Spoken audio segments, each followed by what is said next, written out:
Hello friends, welcome back to our channel પૂરા પ્રાચી. અને કેમ છો તમે બધા? આઈ નો તમે બધા ફિટ એન્ડ ફાઇન છો. હવે બોલ. સો ગાઈઝ, અમે અત્યારે નાનીના ઘરે જ છીએ, અમારા અમ્મા બાના ઘરે જ છે. હા, સો ગાઈઝ, રીવા બી બોલાવતી મેં કીધું સો અમે અત્યારે કિચનમાં છે ને મમ્મા અત્યારે જમવાનું બનાવી રહ્યા છે. રોટલી છે, પછી શાક છે, બધું બની ગયું. બે પ્રકારના શાક છે. આ શું છે? કારેલા છે અને ભીંડા બટેકા. હું ભીંડા ખાઈશ, કારેલા નહીં ખાઉં. કારેલામાં કેવું નાખ્યું છે મમ્મી? ખાંડ નાખી છે તમે? ઓ શિટ. સો મસ્ત કારેલાનું શાક છે, પછી દાળ ભાત છે અને શાક રોટલી છે અને ત્યાં રીવા છે અને અમે હવે જમવા બેસશું અને વી આર સો હંગ્રી. અને આ લોકો જીમ જઈને આવ્યા છે, અમે લોકો ઘરેથી આવ્યા છે. ઘરે થોડું કામ હતું એટલે, અને મમ્મા અહીંયા સવારથી છે. યા જીમથી સીધા અહીંયા આવી ગયા. વન ટાઈપ ઓફ અમે લોકો વેકેશન જ કરી રહ્યા છે. યા સો ગાઈઝ, હવે અમે જમશું. સો જીમથી આવી ગઈ છે મમ્મી જો. Stay tune guys. So guys, it's time to eat. Hi Riva, आप क्या खा रही हो? क्यों मोढ़ा क्यों बिगाड़ा तुमने? दादाએ શું કીધું?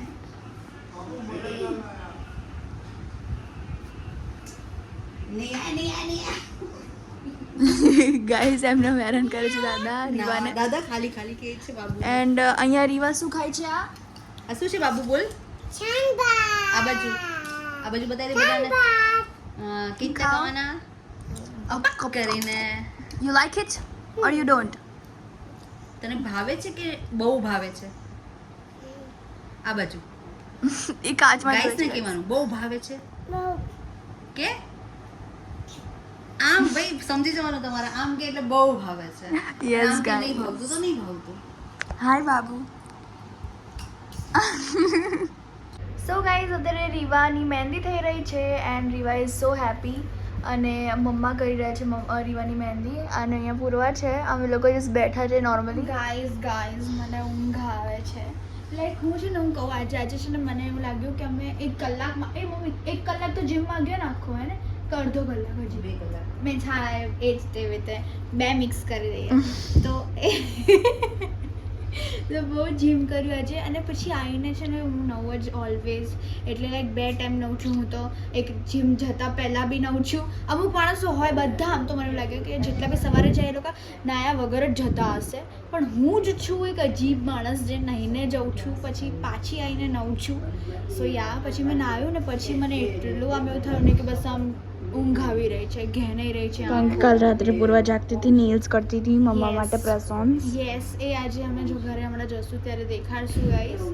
અને લાઈક મને એટલી ઘેન આવતી હતી ગાઈસ. પેલું નહીં આપણે ઘેન આવતી હતી, આપણે ઘેન ચડતું હતું. હા ભાઈ એ જ. આપણે સ્વિમિંગ પુલમાં જઈને આવીએ બહુ જ થાકેલા અને પછી નહીને પછી આમ બેસીએ અને પછી ના પેલી સખતવાળી ઊંઘ અને સખતવાળી ભૂખ લાગી, એ બંને મિક્સ હતું મારે. અને પણ મને સખત ઊંઘ આવતી હતી. અહીંયા નાનીના ઘરે આવ્યા પછી અમે ખાધું ફટાફટ અને પછી હું બેસીને પછી મને એટલી ઊંઘ આવતી હતી ને, પણ હું સૂતી નહીં ગાઈસ. યો અને રીવાની મહેંદી દેખાડીએ ચલો આપણે. હલ લઈ ઓકે. હાય, બા રીવાનો હાથ પકડેલો છે, મમ્મીએ રીવાનો હાથ પકડેલો છે અને રીવા હમણાં તરત ધોઈ આવશે. હે ને બાબુ? એ હલ નહીં okay done. So guys stay tune. ચલો. સો ગાઈઝ, અત્યારે અમે લોકો ખીચું ખાઈ રહ્યા છે અને અહીંયા રીવા છે જેનું એક્સક્લુઝિવ ખાવાનું હોય એવરી ટાઈમ. શું ખાય છે બાબુ તું?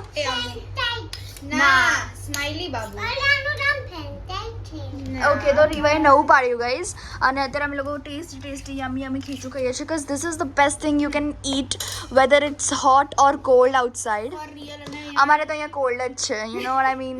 અને ગાઈઝ અમે ખીચું ખાઈ રહ્યા છે કારણ કે અમને ખીચું બહુ જ ભાવે છે. અને રીવા ગાઈઝ અમીર છે એટલે આપણે બધાથી અલગ ખાવાનું હોય માણસ. હે રીવા? યો એ કંઈ નહીં બોલે. હમણાં છે ને ગાઈઝ મને પહેલાં એવું કીધું ફ્રેન્ચ ફ્રાઈઝ બનાવી દો, પણ ફ્રેન્ચ ફ્રાઈઝનું પેકેટ પતી ગયું હતું. એટલે પછી મેં વિચાર્યું કે પહેલાં સ્માઈલી બનાવી દઉં, એને ના ભાવે, એનું પેટ ના ભરાય તો હું પટેટોસ કાપીને એની માટે ફ્રેન્ચ ફ્રાઈઝ બનાવી દઈશ. પછી એનાથી બી પેટ ના ભરાય તો હું એને પાસ્તા બનાવી દઈશ. એટલે એના ફેવરેટ છે હે પાસ્તા બાબુ. આપણે બંને પ્લાન કર્યું હતું ને.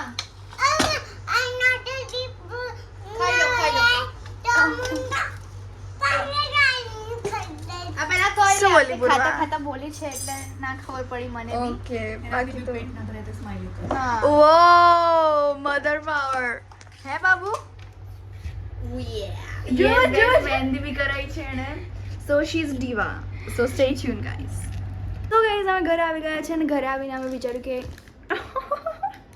ગાઈઝ વિન્ટરનો હવે ફૂલ મજા માણીએ છીએ. એક જ વસ્તુ જે સારી છે વિન્ટરની એ આ છે અને બીજું જે કેરી મીન્સ લાઈક મેંગો લવર્સ છે એ લોકો માટે મેંગો, બિકોઝ મને તો નહીં ભાવતી. મમ્મી તમને ભાવે છે? હા ભાવે છે. ભાવે છે પણ હવે નહીં ભાવતી. ઓકે, મેં સાઈડ ઇફેક્ટ્સ કીધા હતા ગાઈઝ મેંગોના, એટલે કારણ કે હવે મને ક્રેવિંગ નથી થતી. પહેલા મને જોઈને બી ક્રેવિંગ થતી હતી. અત્યારે કેટલા બી લારીઓમાં મેંગો જોઉં છું, બહાર રોજે જઉં છું, તો મને કંઈ જ ફરક નથી પડતો. નાઇસ. સો અમે ઘરે આવી ગયા છે અને અત્યારે પૂર્વ થોડી ફ્રેશ થાય છે અને મમ્મી અને મેં થોડું કામ કરી લીધું અત્યારે અને બહુ જ ટાયર્ડ છે અમે. નોટ બિકોઝ અમે ત્યાં છે બટ બિકોઝ ગરમી બહુ છે. મતલબ લાઈક સો મચ હોટ. તમે લોકો ઘરમાં રહો અંદર પ્લીઝ કૃપયા કરીને. એન્ડ યસ ગાઈઝ, તો અત્યારે તો હવે અમે લોકો સૂઈ જઈશું, બીજું કંઈ જ નહીં કરવાના. સો વી હોપ કે તમને અમારો આ વ્લોગ ગમ્યો હોય અને જો ગમ્યો હોય તો લાઈક કરજો, શેર કરજો અને હા કમેન્ટ કરવાનું ભૂલતા નહીં. અને જો તમે નવા છો તો સબસ્ક્રાઈબ કરી દેજો. તો મળી નવા દિવસ નવી શરૂઆત સાથે. ત્યાં સુધી જય અંબે.